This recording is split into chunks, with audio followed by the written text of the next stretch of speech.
Welcome to Sports Talk. Hello and welcome. I'm Nick. Mike. From Top Notch Sports. Today we're going to be going over the Cincinnati Bengals free agency frenzy, where we discuss what we think they're going to do more in free agency. We're going to talk a little bit about the draft and the current state of this team.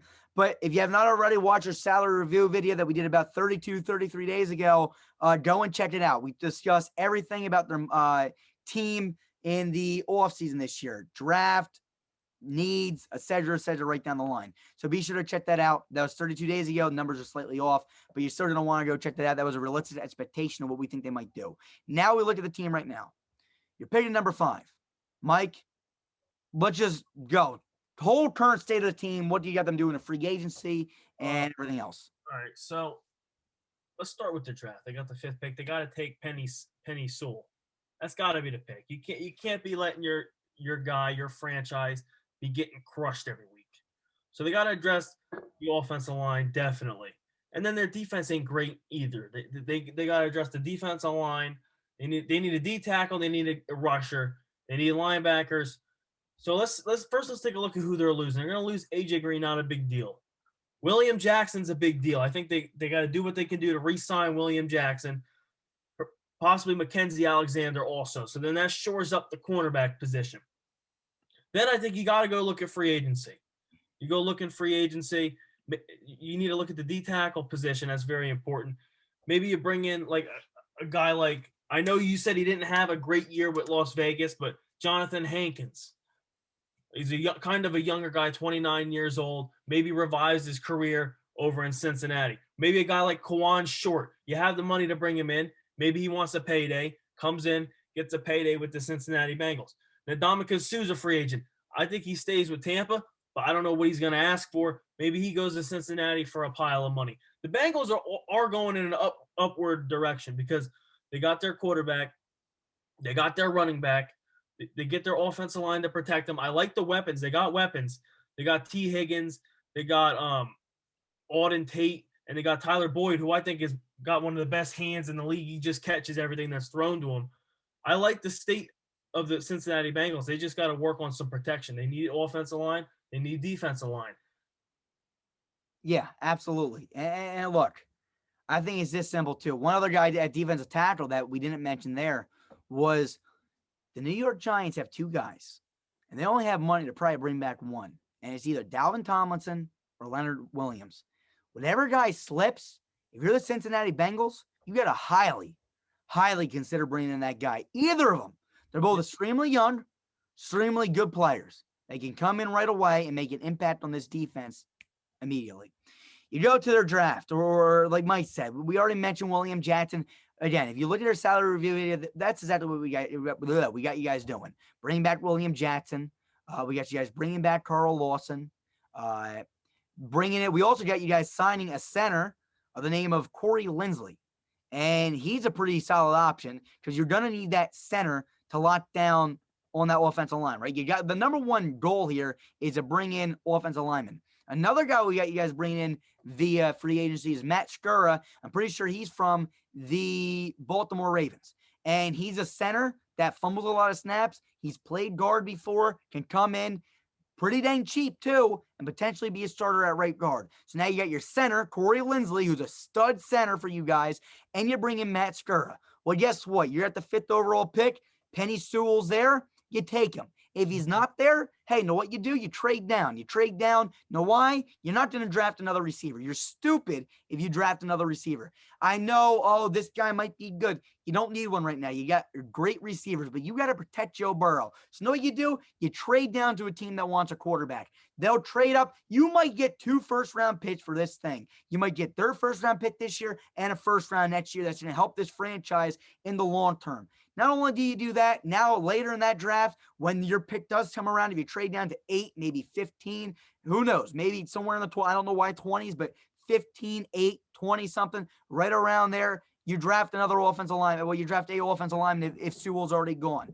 There's so many tackles in this draft that you can get. My opinion, Sewell's at 5. Nobody else at 5. If you don't get Sewell at 5, you trade down. Rashawn Slater, you can get later in the draft. In the 2nd round, you can easily get someone on that offensive line. There's a lot of good guys. Eichenberg's good. Another guy is Leatherwood. He's a very good tackle. I'm pretty sure he plays. He's another good option. You got Wyatt Davis, Trey Smith. There's a lot of options that you guys can bring in the first and second round. This is a really deep offensive tackle draft. No reason to rush a pick, especially at the wide receiver position. Lastly, let's say you bring in Linsley. You bring in Matt Skura. You can bring back Mackenzie Alexander, Carl Lawson, Josh Bynes, William Jackson. You still got draft capital, and you still might have another $10 to $14 million. Yeah. You can go and be a player, only I said before, Dalvin Tomlinson. Why not? Bring in Dalvin. And now your team's looking pretty dang solid. I think that this offense, with those offensive line pieces, Linsley, Skura, and hopefully Sewell. Hopefully Sewell's there at 5. You bring back Alexander, Lawson, Jackson, and Josh. We got you guys bringing back Josh Bynes. And lastly, you go and you say to yourself, know what we're going to do? We're going to bring in Dalvin Tomlinson or Leonard Williams with the last bit of money we have. The defense is solid. The defense is real solid. Now, third round pick comes around. You draft the receiver. Bob's your flipping uncle. You guys are able to win a few games. I like it. I like it a lot. I look at it like this, okay? So let's say for some reason the Jets take Penny Sewell. He's not there. You're at 5. Jamar Chase is there. You team Jamar Chase up with Joe Burrow. And that's just something to think about. That's something I would like personally. You got the money. Why don't you go sign some offensive linemen? You sit there, you take Jamar Chase. Now you got your boys back together. And then you spend some more money and you go, because we didn't address the edge position. They need an edge. So I'm looking out here. There are free agents. There's guys like Matthew Judon, Melvin Ingram, Bud Dupree. There are guys out here that can be signed that will get pressure to a quarterback. Olivia Vernon had a great season before getting injured. So there's also big additions that can be made from the defensive end position, which I think they definitely need a guy that's going to get pressure to the quarterback. That's just another thought. Maybe you know what I think too? To be honest, Chase at 5 might be there. Maybe he's taken at 3. Who picks 4? Atlanta picks 4. They're not going to want him. But 3, Dolphins, they might take him. They honestly probably might take it. Or Sewell. Again, Sewell or Chase are going right around there. So if Dolphins can Sewell and Jamar Chase falls in the Bengals' lap, why not? Why not pull the trigger? No, I hear you. The other option too, if you trade down, like I said before, right? You don't like what you're having. Maybe you're not settled on Chase. You're not settled on Sewell. You can trade down, probably get a first-round pick next year. That's for sure. If you got your quarterback, if someone's trading down for a quarterback, they're going to give up a first-round pick, easy. Yeah. What you're going to do is you say to yourself, you know what? There's a linebacker here named Micah Parsons. Mm-hmm. He can do a little bit of both. He can cover. He can play edge. He can play quarterback spy and do a little bit of everything. Very versatile guy. If you didn't trade down and he's still there, I mean, if you're at 5, teams are heavy on quarterbacks, you might be able to trade down to 8. Or 13 and still be able to maybe potentially grab Parsons. Just another idea. And hey, you know what? Worst case scenario, you trade down once because your guy's not there, Sewell's not there. I think their main idea is Sewell here. They trade down, he's not there. They trade back, let's just say to 8, to the Panthers pick. Panthers trade up to draft somebody. All right. Their guy gets taken again. Let's just say Jamar Chase or Micah Parsons get taken. What?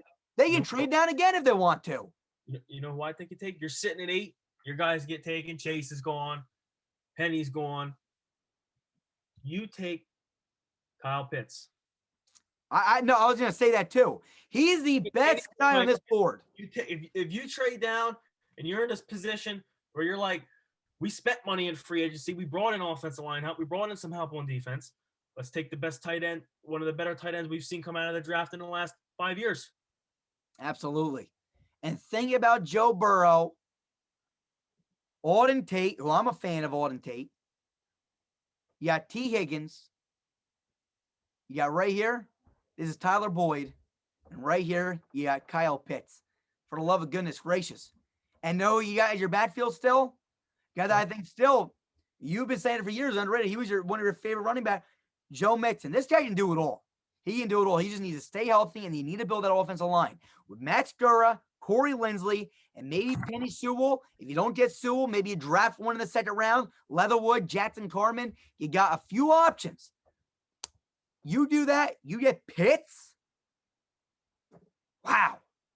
I'm being the Cincinnati Bengals. Joe Burrow's not a deep ball guy anyway. He doesn't I know a lot of guys are probably thinking this team doesn't have a burner. It's not Madden. Joe Burrow likes to get rid of the ball quick. 50-50 ball guy too. That's what he can do with this. Yeah, that's what he can do with this this offense. Joe Burrow's not a guy that's gonna be throwing the ball downfield 100 times like Patrick Mahomes. So yeah, the offense fits him perfectly. Absolutely. Guys, hopefully you guys enjoy this video.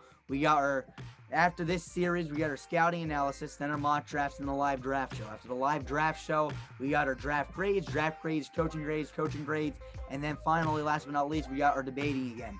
Be sure to stay tuned, leave a like, subscribe, click the comment section below, go down, click our salary review video, where we do our realistic expectations for this team. Again, the salary cap's going to be a little bit off. This was filmed 33 days ago. A few things might be off. Again, it was a month ago.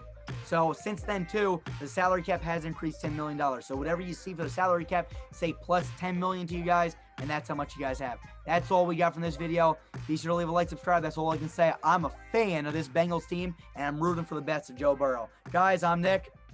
I'm Mike. Top Notch Sports. We'll see you guys soon. We are. Feel better. See you guys soon. Peace.